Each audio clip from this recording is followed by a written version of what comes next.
Hare Krishna. Hare Krishna.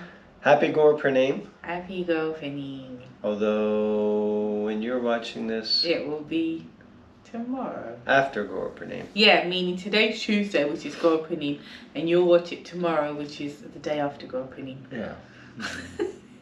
Well, glad we figured all that out.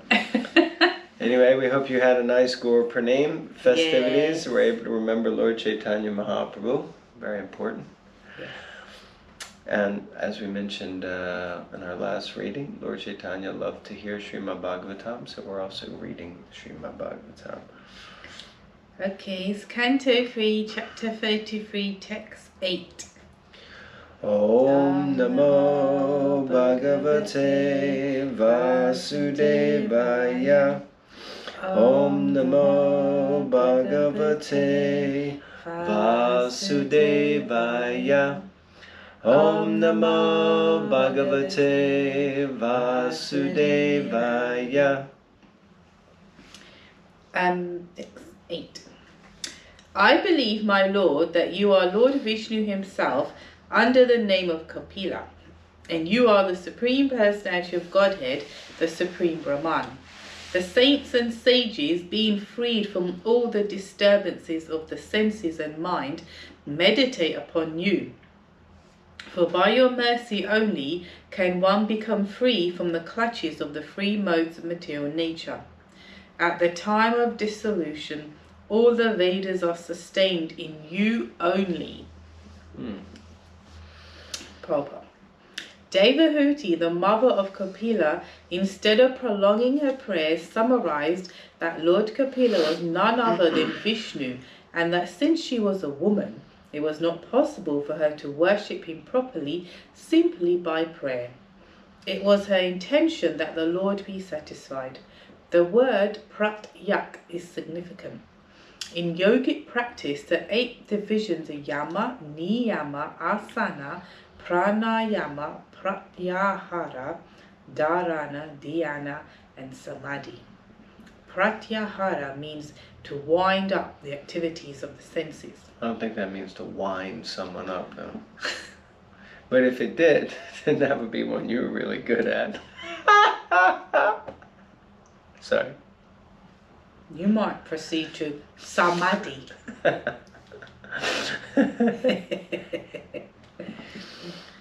I've lost where I was now. The level of realization of the Supreme Lord evident. Alright, I've done it. The level of realization of the Supreme Lord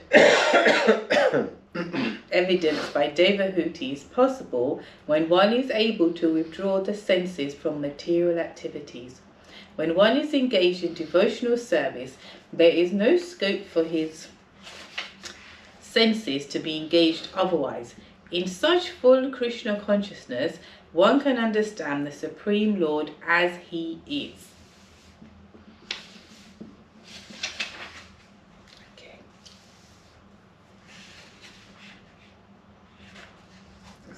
Okay. What stood out for me is when one is engaged in devotional service, there is no scope for his senses to be engaged otherwise. Very important key point, I must say, just before we started reading, because today is Gaur Purnima and everyone's fasting, and I got a message from one devotee because she works in a medical field and she's got to administer blood and stuff, and she wasn't feeling so good because she's not eaten and she's not drunk anything. So she said, do you think it's all right if it's, when it comes to 6 p.m. I have some water? I said, girl, you need to have some water now because you can't be administering blood or anything if you're feeling a bit like, ugh. So anyway, the point is that when Prabhupada says when one is engaged in devotional service, there is no scope for his senses to be engaged otherwise. So my point, what was I relating to? It's like, if the senses are not satisfied in some way, then we're not going to be Krishna conscious. That's a bit controversial. I should have known where I'm going with that. But Calm down. Calm down. Okay, let me. think you've become delirious from fasting. I'm not really. I mean, I thought you were going, because the obvious thing is that when one is engaged in devotion, there's no scope for sins to be engaged. Otherwise, it means like, you know, when there's Krishna, there's no darkness, because Krishna is like light. So the point being that we just engage our senses in Krishna, in the service of Krishna, so there's no need to engage them in Maya. But somehow you went on a different tangent that... If anyone understood what she meant, you can write it in the comments below, and just, we did that on purpose. Next verse, text 9. Unless you had something else. No, thank you. I'll add it on to what you're reading. I'll add a whole half an hour talking on the back of your purport.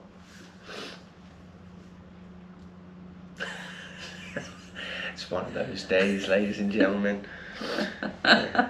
Some people are not well today, so it's okay. Thus, the Supreme Personality of Godhead, Kapila, satisfied by the words of his mother, towards whom he was very affectionate. Okay. Sorry, that was worded strangely. I'll read it again.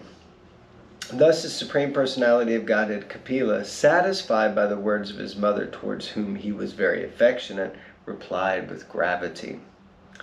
Purport. Since the Lord is all perfect, his exhibition of affection for his mother was also complete. After hearing the words of his mother, he most respectfully, with due gravity and good manners, replied.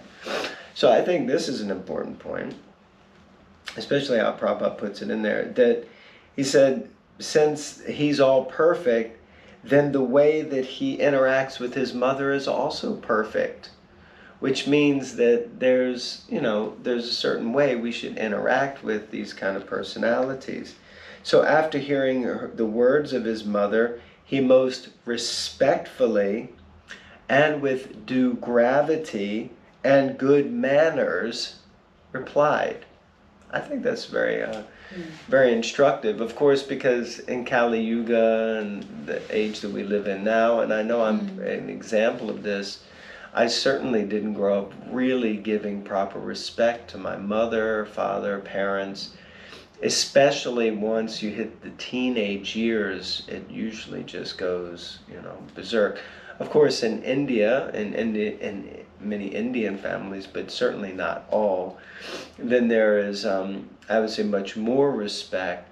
But somehow it's like, old lady, what do you know, kind of thing. And she may say something and you're like, who cares? And, forget you. Or that's polite ways of responding to what we might really be thinking. But I think this is really powerful how Srila Prabhupada is pulling out this point that because Lord Kapila Dev is God, he's playing the part of the son of his mother, who's Devahuti is a very, very exalted person. At least we forget that she is the daughter of Swayambhuva Manu. And, Vishnu specifically chose her to marry Kardama Muni. So, she's not just an ordinary person. And her son is God. But because they're playing roles in Leela, then Kapila Dev, in response to his mother's offering of prayers, it doesn't say, thank you, dear mother. He stays in role, in kind of character, and he responds to her very respectfully. So like that. I think it's powerful. With respect, with gravity, means he was grave. He wasn't like, he didn't mocking, or he wasn't sarcastic about, oh, wait, Mama, I'm God. But anyway, he didn't, he was grave, and he had good manners. I just think that's a nice point. Okay. Verse 10. The personality of Godhead said, my dear mother, the path of self-realization, which I have already instructed to you, is very easy. You can execute this system without difficulty. And by following it, you shall very soon be liberated, even within your present body. Devotional service is so perfect that simply by following the rules and regulations and executing them under the direction of the spiritual master, one is liberated, as it is said herein, from the clutches of Maya, even in this body. In other yogic processes, or in empiric philosophical speculation, one is never certain whether or not he is at the perfectional stage. But in the discharge of devotional service, if one has unflinching faith in the instruction of the bona fide spiritual master and follows the rules and regulations, he is sure to be liberated, even within this present body. Srila Rupa Goswami in the Bhakti Rasamrita Sindhu has also confirmed this. Iha yasya hare dasya. Regardless of where he is situated, anyone whose only aim is to serve the Supreme Lord under the direction of the spiritual master is called Jivan Mukta, or one who is liberated, even with his material body. Sometimes doubts arise in the minds of neophytes about whether or not the spiritual master is liberated, and sometimes neophytes are doubtful about the bodily affairs of the spiritual master. The point of liberation, however, is not to see the bodily symptoms of the spiritual master. One has to see the spiritual symptoms of the spiritual master. Jivan Mukta means that even though one is in the material body, there are still some material necessities since the body is material. Because one is fully situated in the service of the Lord, he should be understood to be liberated. Yes, powerful. Because it's so easy, like, to judge people from our material vision. You know, we may not think, we may, you know, from the point of view thinking, well, I don't have material vision, and I can tell you that devotees looks like that, or that one does that, or, you know, why they eat food like that, or why they sleep, why they have to stay in places like that. But that's just a material vision coming from me, that, as Prabhupada is saying, that if you're engaged fully in the Lord's service, as is explained in previous places and also in the Bhagavad Gita, that if you come under the spiritual energy, then that is the, then that's the laws you're under. You know, like if I go to Brazil, they have different laws where in terms of driving, right, and well, I don't know what their laws are. That's the point. If I went there, I need to look it up, because I can get into trouble for things. Like, actually, I heard in America you can get into trouble for jaywalking. I only heard that term in relation to that many years ago. What is this? And someone said it's just when you cross the road, isn't it? Well, it's when you cross the road at an undesignated spot for crossing the road. Yeah, but when you're growing up here in England, you just cross the road. So you don't get arrested for it. If it's safe, you cross the road. So the point is, if you get arrested there, you don't say, "Oi, what are you doing? Why are you arresting me?" I just, "No, sorry, ma'am, but that's an offence. You're jaywalking." Do you understand? I forgot what I was going to say again.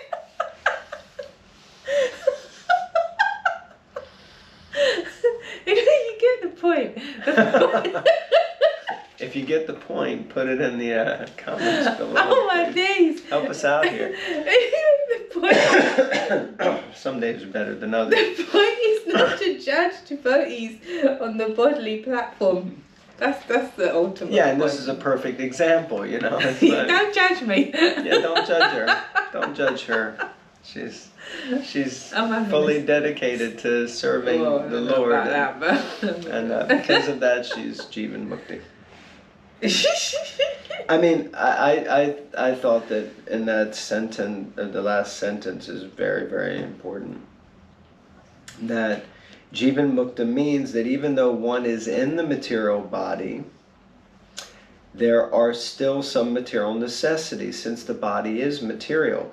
So, because of course we also accept that the spiritual master, or at least clearly shastrically a sannyasi, at the time of death, their body is not burned, their body is entombed and put into samadhi, because it's considered that their body is not material.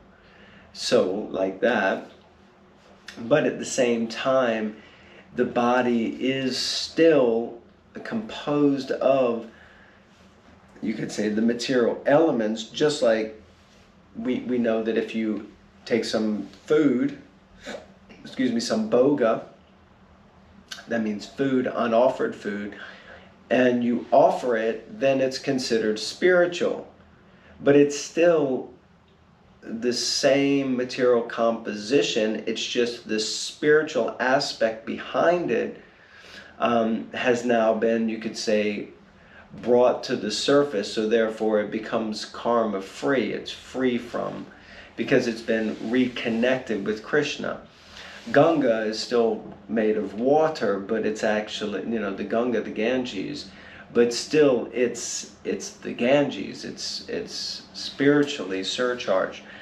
So, yeah, the point being that because one is fully situated in the service of the Lord, he should be understood to be liberated. Not just because one has to take care of the material body, the one thinks, oh, is not liberated. One has to eat. Like hypothetically, okay, it's a fasting day and one has a material body that's not as healthy as it was when it was young. So one feels like, well, I have to eat in order to kind of stay awake or stay buoyant, or like you were using the example of the devotee who's whatever works in the hospital. You have to do what you have to do, but that doesn't mean you're not still on the liberated platform, just because you have to take care of some bodily necessities. Mm-hmm. Now, of course, we're saying all this, and devotees will not, in most cases, even for a minute, think they're liberated. Mm-hmm. Even the most elevated spiritual masters aren't going to go around saying, I am Jivan Mukta, I am liberated even while walking on this earth, because their humility will prevent them from doing that. But the point being that one whose life is trying to be 100% dedicated and devoted, engaged in the service of the Lord, is actually functioning on a liberated platform. Although they may not think that, or may not perceive it, or even admit it, or believe it, really. But this is what Shastra says, so like that. We'll read the last paragraph and finish there. And you had something else to say? No. Liberation entails being situated in one's own position. That is the definition in the Srimad Bhagavatam. Muktir Swarupena Vyabhastiti. The Swarup, or actual identity of the living entity, is described by Lord Chaitanya. Lord Chaitanya Mahaprabhu ki. Jivara Swarupoi Krishnara Nityadas. The real identity of the living entity is that he is eternally a servitor of the Supreme Lord. If someone is 100% engaged in the service of the Lord, he is to be understood as liberated. One must understand whether or not he is liberated by his activities in devotional service, not by other symptoms. Okay, that's interesting, just that last part. One must understand whether or not he is liberated by his activities in devotional service. So it means, are we engaged in devotional service? Are we trying to please Krishna? Are we trying to be Jivara Swarupoi Krishnara Nityadas? And if so, then we're liberated. Not necessarily by the fact that, I needed to eat before breakfast time, or that, I still have to go to the bathroom, or I need a certain amount of sleep, or something to do with the bodily necessities. Those symptoms may not be the things that determine whether or not you're liberated. The symptoms that determine whether you're liberated is, as Prabhupada says here, by the activities in devotional service. So like that. Yeah, I was just discussing this point with devotees the other day, that we were reading, and it's like we're all understanding, we're reading and then sharing what any points, so you understand it. I was saying, yeah, theoretically, but we have to apply it, and in that way we are acting as a spirit soul, as a devotee, if that makes sense. Like, it's one thing to say, yeah, that makes sense. Yeah, I know that, read that. Yeah, I get that. Okay, cool. So can you apply it now? Or do you apply? You know, does it make sense to the extent? Like, if I read things the other day, someone was saying, oh, this is good for weight loss, or, you know, this is good. So then I'm reading about it, and then I'm thinking, yeah, how can I incorporate that into my diet? How can I do that? So I'm applying it, because it convinced me enough, or I was attracted to it enough. So in the same way, when I'm reading like Prabhupada's books, or I'm hearing lectures by different devotees, and I appreciate the points they're making, that then how much of that then do I make a point to apply it, and then obviously see a change in my life through the application of that, just as I would if I apply, like I said, these diet tips or whatever. You know, you're expecting some change, as it were, and I believe, I have faith there's going to be change. So to what extent am I applying this knowledge? Yeah, I guess that's Gyan and Vigyan, you know. So there's knowledge, and then there's realized knowledge, or you could say applied knowledge, or practical, implemented knowledge. So otherwise, knowledge for knowledge's sake is really relatively useless. Armchair philosophers. Yeah, like that. You got to get out of the armchair, get off the sofa. All right. Okay, thank you all very much. Again, Happy Gaur Pranim. Yeah. May the mercy of Sri Chaitanya Mahaprabhu, who is Namo Mahavaranyaya, Krishna Prema Pradayate, Krishnaya Krishna Chaitanya Namane Gurdvishe Namaha, the most munificent incarnation of the Lord, may His mercy flow to all of you. Please remember to like, comment, subscribe, and share. and we'll see you next time. Probably next time you see us, we'll either be on a plane at the airport or in the USA. So if you're on that side of the pond, we might see you soon. Hare Krishna. Hare Krishna.